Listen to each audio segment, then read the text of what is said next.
అన్వర్ యాత్ర చేస్తూ వెళ్తున్న హిందువులు తాగే జ్యూస్లో యూరిన్ కలిపిండు ఒకడు, ముస్లిం అతను. నేను ధైర్యంగా చెప్తా, ఇక్కడ భయపడాల్సిన అవసరం ఏం లేదు. ముస్లింలంతా చెడ్డవాళ్ళు అని నేను ఏ ఒక్క వీడియోలో కూడా చెప్పను. కానీ ఈరోజు చెడ్డ పని చేస్తున్న వాళ్ళలో అత్యధికులు ముస్లింలే.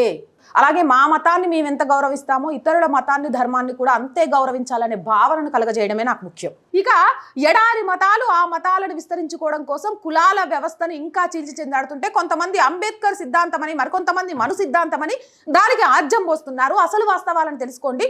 క్రిస్టియానిటీలోను ముస్లింలలోను ప్రతి దాంట్లో కులాలు ఉన్నాయి, కానీ వాళ్ళు కొట్టుకోరు. మేము ముస్లింలము క్రిస్టియన్లమని ధైర్యంగా చెప్పుకుంటారు.